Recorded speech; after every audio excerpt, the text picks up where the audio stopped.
अगर मैम हम बड़े होते ना, हम अभी इजराइल में जाके उसे सीने में चक्कू मार देते, चाहे कुछ भी हो जाता।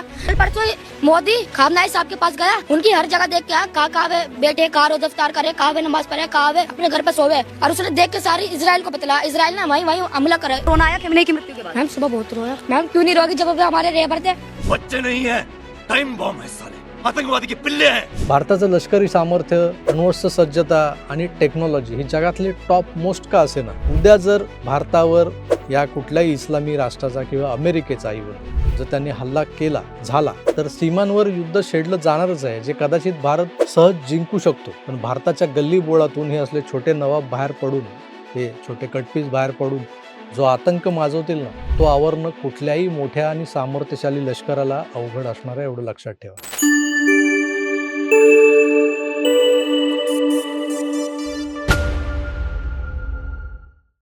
नमस्कार मित्रांनो, आपण आता जो व्हिडिओ पाहत आहात स्क्रीनवर तो लखनौमधला असल्याचं सांगितलं जात आहे। ही व्हिडिओ क्लिप फॉरवर्डेड असल्यानं, बऱ्याचदा फॉरवर्ड केलेली असल्यानं त्याची पिक्चर क्वालिटी जी आहे ना ती थोडीशी वीक आहे, थोडीशी धूसर आहे, पण त्यात दिसणारा लाठीचार्ज मात्र अगदी स्पष्ट दिसतोय आणि तेवढाच स्पष्ट संदेशही देतोय।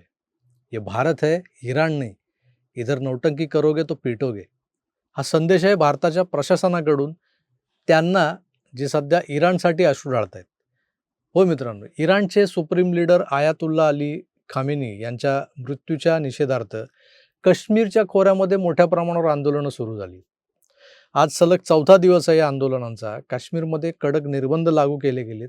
7 मार्चपर्यंत शाळा आणि कॉलेजेस बंद केले गेलेत। मोबाईल इंटरनेटचा जो वेग आहे तो कमी केला गेला, अगदी मामूली इंटरनेट स्पीड आहे तिकडे। आणि त्यामुळे होतंय काय की जो काही गदारोळ रोखायचा आहे तो रोखता येतोय, पण याचा सर्वात मोठा फटका कोणाला बसतोय तर तो आपल्या लहानग्या मुलांच्या शिक्षणाला। पण आंदोलन करणाऱ्यांना याचं काही देणं घेणं नाही, त्यांना फक्त रस्त्यावर तमाशा करायचा आहे।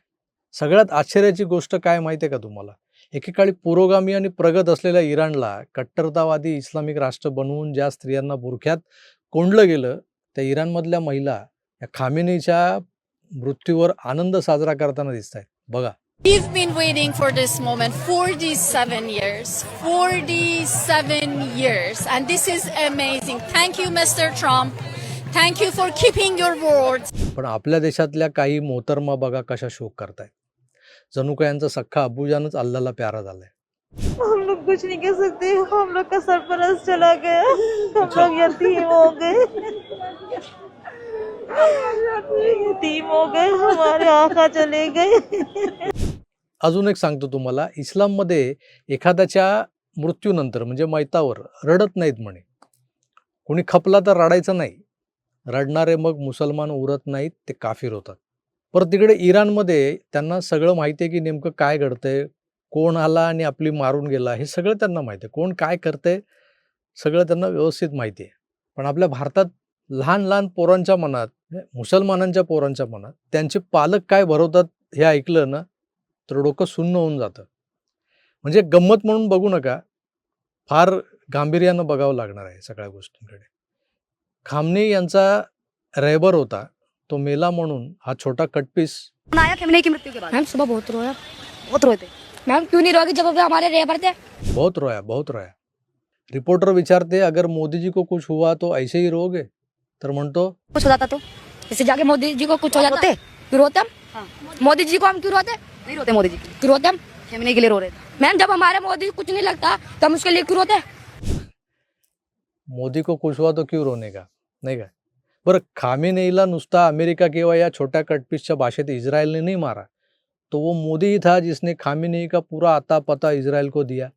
ऐका, मोदी खामनाई साहब के पास गया, उनकी हर जगह देख के कहाँ वे बैठे, कहाँ रोज़ इफ्तार करे, कहाँ वे नमाज पढ़े, कहाँ वे अपने घर पे सोवे, और उसने देख के सारी इजराइल को पता इजराइल ने वही हमला करा ज्यादा।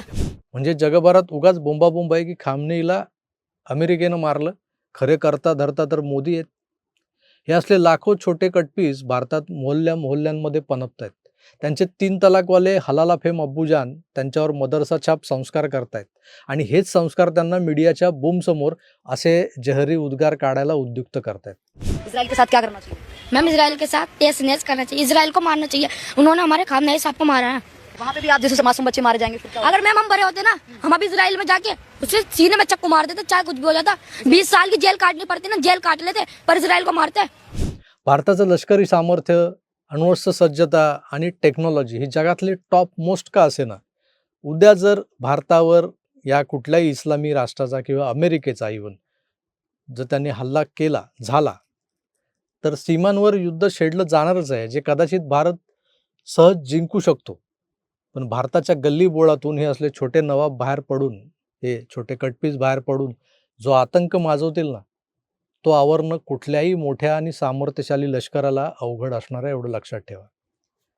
हा जो काही धोका आहे तो आपल्याला दिसतोय, पण यावर आपण काय बोलायचं, कसं व्यक्त व्हायचं हेच कळत नाही.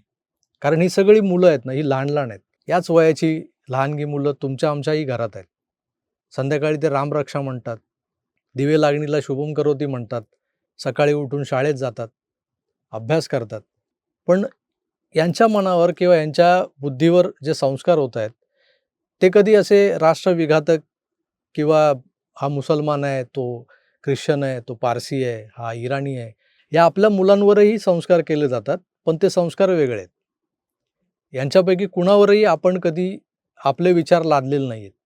मुळात आपण सहिष्णू, आपण अहिंसावादी आणि आपण सगळ्यांना सोबत घेऊन चालणारे आहोत.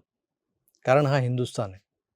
पण या हिंदुस्थानात राहून इथलं खाऊन ती काही हिरवी थोटकं जी चोखायची असतात ना यांना, ती बरोबर चोखायला जातात. आणि मग हे चोखंदळ हिरवे जे आहेत ना, ते आपल्या लहानग्यांवर असे संस्कार करतात. हे संस्कार भारी पडणार आहेत, एवढं लक्षात ठेवा. तुर्तास इथेच थांबतो. पुन्हा भेटूच. तोवर आपली काळजी घ्या आणि पाहत राहा आपलं आवडतं यूट्यूब चॅनल आकार DG9. धन्यवाद. नमस्कार.